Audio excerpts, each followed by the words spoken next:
The other thing we brought to bear in this, with these cars was an incredible amount of sensing. So what you're looking at here is the lasers the car uses to see. It can see all the way right up to the skin of the vehicle, but then it can also see out to a couple of 100 meters away. And this allows it to see the world around it very precisely. And it combines this laser data with radar data and camera data to really understand the world. And so what does that look like? Oh, come on, PowerPoint, you can do it. There we go. So this is the freeway driving, again, very geometric. You really look for the big things and don't bump into them. Steer around, make a little space when you have to. When you switch over to driving in a community or on surface streets, it's a whole different game. Cyclists going everywhere, pedestrians, cars, trucks, buses, traffic lights. It's probably orders of magnitude more difficult problem to solve. And once you start to feel like you've got that going, well, they go and dig up the road. And now you have to do all that stuff while understanding that those cones mean that your lane has shifted. You have to slow down for that and then shift back over and do all the same things you were doing before.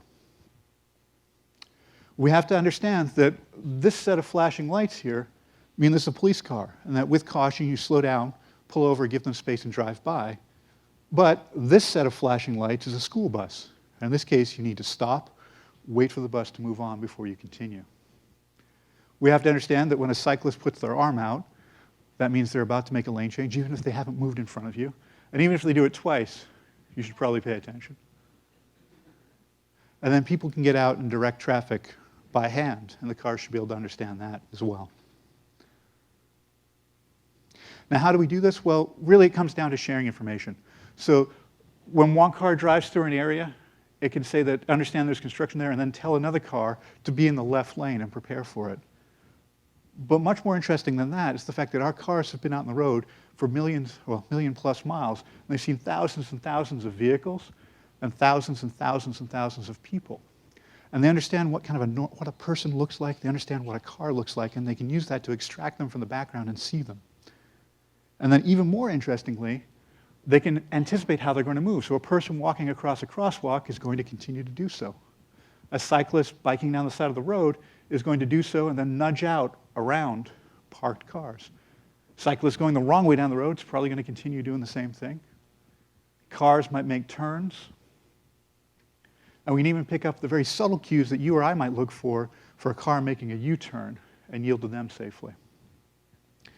Now that's great for most things that happen in the world. Now, almost all the time people behave the way you expect, and so you react normally to them, but where driving becomes a real challenge is when they don't. And so this was a test. Our cars were out on the road one day and just stumbled around this corner, and what you're looking at there is a duck and then a woman in an electric wheelchair chasing that duck in the road. Now, we have people who spend time thinking about what might happen on the road, and I can tell you that never occurred to us. If you open the DMV handbook, it's not in the handbook. So what the cars have to be able to understand is that this is not normal. And we don't know what's going to happen, so in this case, why don't we just slow down, stop, let that whole thing play out, and then carry on our way. And so we call this anomaly detection, and so the vehicles have to be capable of dealing with that.